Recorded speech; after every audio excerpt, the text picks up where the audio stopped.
8 months ago, I had to beg clients to pay me $25 for a cut. Now I have a wait list of people willing to pay me $100 for a haircut. And the crazy part is I didn't become twice as skilled with the clippers. I just changed my pricing strategy. So in this video, I'm gonna break down my step-by-step method for raising prices without losing your client base. So look, if you're spending countless hours behind the chair charging 25 or 40 a cut, and you're watching other barbers on IG charging those $100, $200 prices, look, I get it because I've been exactly where you're at before. Most barbers are terrified to raise prices because they've probably tried it before, lost a few clients, and then they just swear that they're never going to do it again, right? And that was me. I raised my prices from 15 to 25, and immediately I lost half my clientele. I said I would never do it again. I almost went back to my old prices the next day. But then I discovered a completely different approach to my pricing that changed absolutely everything, right? And I realized it wasn't about the skill, it was about the strategy. Let me just go ahead and walk y'all through exactly how I did it. Now, the first story is price trap, right? My journey started in a small shop. I was only charging $10 a cut when I came into the shop. I was working around 50 hours weekly, and I was only bringing in around $3,000 a month while still being in high school. Simple math, right? 30 cuts times 25, $750 a week before booth rent. That was me at one point, right? And after expenses, I was literally barely clearing minimum wage, barely making any more money than I was at my first job. I had a little bit of back pain, a little bit of wrist issues, and just overall, I was completely exhausted from the hours that I was working behind the chair. The last thing is my social life disappeared completely. I barely got to see friends or family, right? And I watched other barbers on social media charging double or even triple the rates that I charged. First big price raise was an absolute disaster. I announced it on my Instagram story that I'll be going up from 25 to 40 a cut, and I lost half my weekly clients overnight, right? A lot of long-term clients told me they couldn't afford this price raise, and I actually made less money than I ever had before in the next 2 weeks. The price raise, honestly, it felt like a complete failure. I considered even going back to 25 a cut. And then I realized that my complete approach to pricing my haircuts were just completely wrong. Most barbers think clients are paying for the haircut. The truth is the clients are paying for the perceived value of the service, right? The problem with the $25 price point is that it was signaling basic service. That was a basic service to all my clients. And it attracted price sensitive clients, people who wanted a cheap cut, people who wanted a discounted service, right? People were just in general looking for something cheap. This positioned me as a commodity and not a specialist. From my clients' perception, they were like, if he's only charging 25, is he really that good? Price is a positioning tool, right? It's not just a number. There's two types of pricing psychology, right? If you want to talk about like the psychology behind pricing, there's commodity pricing and then there's differentiated pricing. Commodity pricing is competing on your price, who can have the cheapest haircut. Differentiated pricing is competing on value. The opportunity is to move from this commodity pricing, who can have the cheapest cut, who can be the best cheap barber, to the value pricing, right? Differentiated pricing, who can provide the most value for their service, right? When you charge more, clients are just gonna automatically assume that your service is of a higher quality,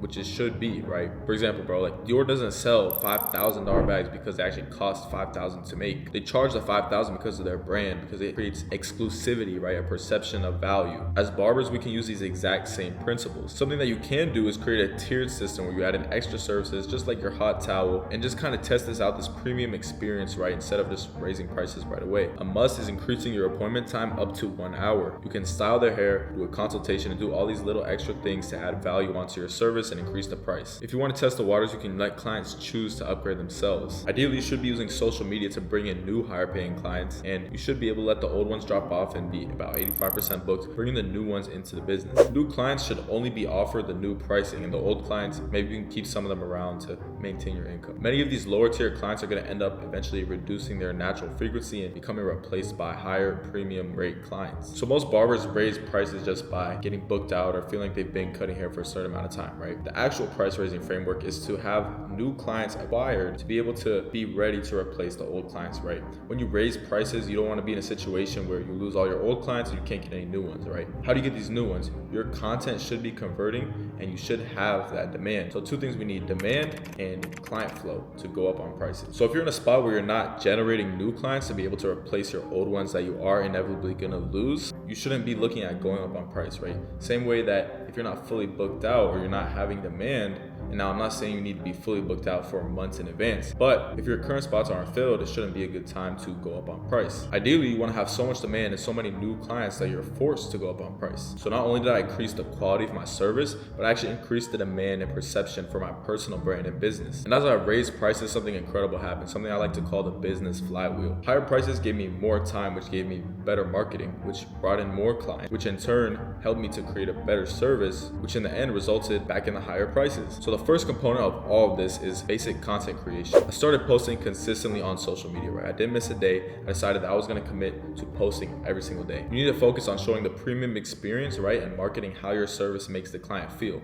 Not just the blend, not just the crispiness of your haircut. And you need to create behind the scenes content of your premium service. Step 2 is a component of the traffic and the new clients, right? The new content is actually attracting clients that expect to pay premium rates for your service based off of your content. So these higher paying clients were actually easier to work with, right? They didn't come late to appointments. They respected my time. They valued quality over the price of the haircut. They'd rather have a good haircut than get a cheap haircut. And they respected my time and expertise more. They weren't picky. They weren't always asking me to fix certain things. They respected my expertise, knowledge of the craft, knew that I had a valuable service, and were willing to pay those higher prices. But the last step is I actually improved my service quality, right? I improved the quality of the actual product. So with fewer clients, I could focus on perfecting each experience. And like I said, I've raised my times from just 30 minutes to an hour. These higher prices allowed me to invest into higher quality hair products to style the client's hair and just overall better tools. I created custom client profiles to remember their preferences. And I also always followed up with clients to make sure that they had client satisfaction. So the fourth component was actually bringing me more time and more freedom, right? What exactly does that look like? I was working 30% fewer hours while making 40% more, right? And what did I do with all this extra time? I use it to improve and market my content. So with all the downtime that I had, I put it back into the business and I started focusing on raising the prices more,